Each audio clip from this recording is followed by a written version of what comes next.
starts with an idea. Something comes to mind and you feel inspired. You grab your pen and writing notebook and put on your headphones and immediately start writing away. You begin to write down some ideas and let your pen do its job.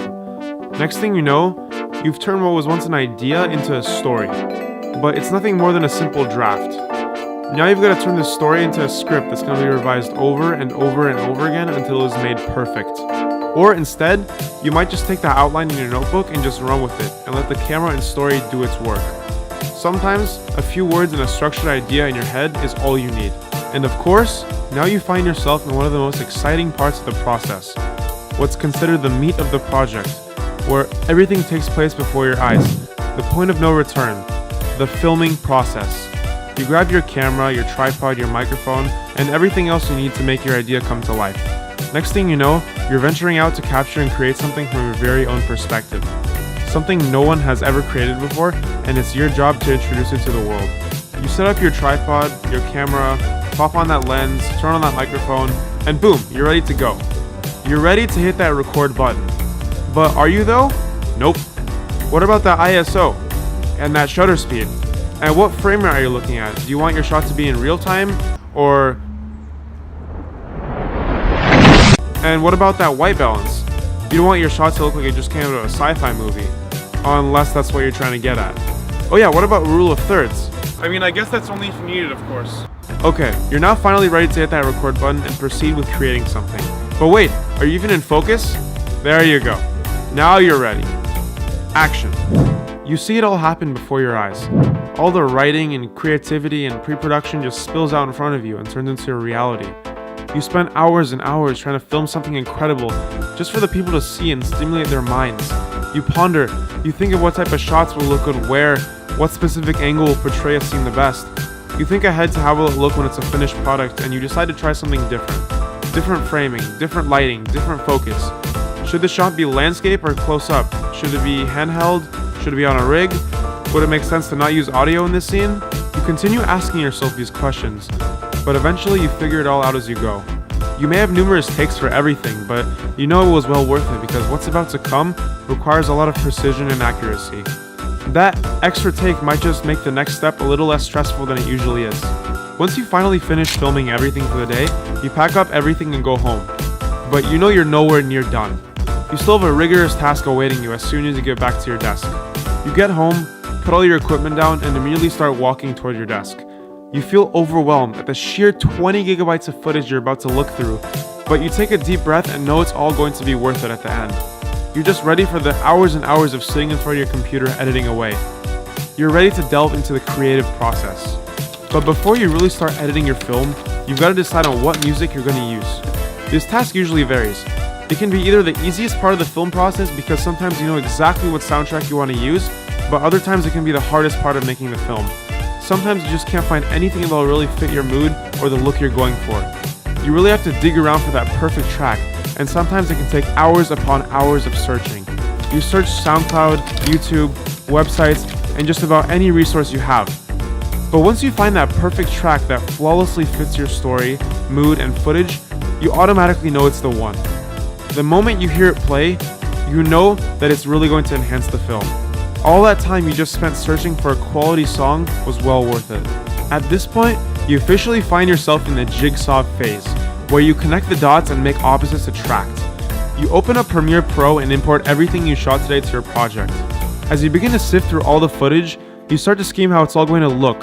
Each clip tells its own piece of the story, and your job is to now put those pieces together. You might even end up deleting some of those pieces because sometimes you realize that something doesn't go well with the story or doesn't fit continuity. You then start to assemble the puzzle. You drag, cut, overlap, drag again, shorten, split, unlink, ripple delete, change the speed, crop, adjust audio gain, etc, etc, etc. Of course, you gotta start with the basics before you really start getting fancy. After a couple hours of putting together the pieces, it seems like you finally created some type of rough cut. Clips seem to be well in order, the sequence is somewhat organized, and the music seems to fit what you put together. Now it's time to look at sound effects. How can you enhance the viewer's experience? How can you make it seem like the viewer is actually there in the scene? You look for the sounds that really make those quiet, mute actions come to life. The sounds that really pop that scene and make it stand out. Once you finally finish all your sound effects, cutting, and time just about everything perfectly. Oh yeah, by the way, sorry to pause the video, but yesterday my cheap plastic keyboard broke, so I decided to go to Goodwill and I bought a really nice Apple keyboard for 14 bucks. That was the best 14 bucks I've ever spent in my life. Now is when you get to be fancy. You gotta make everything look glamorous, pretty, and cinematic. It's time to put the icing on the cake and beautify the entire film. Make those colors really stand out. Sometimes this can be the most tedious or time-consuming part of the editing process, but this can really make or break your film. Remember, you don't want too much icing or it's going to taste too sweet, but then again, you don't want to put too little or it won't be sweet enough. When it comes to color correction, it all comes down to making the footage seem realistic and fix any problems that you missed while shooting. You might have messed up your white balance while shooting, and color correction might just do the trick.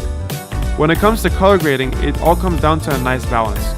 You want something that'll be noticeable, but you don't want to make it seem unnatural.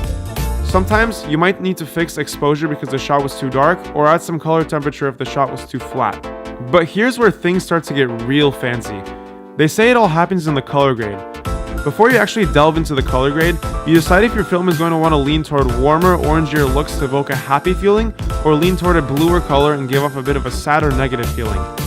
No one wants to watch a happy film with a cold, unhappy vibe to it. Once you really start getting a feel for what colors look good in each clip, you start playing around with everything, messing with the midtones, shadows, highlights, and anything that can really manipulate the image.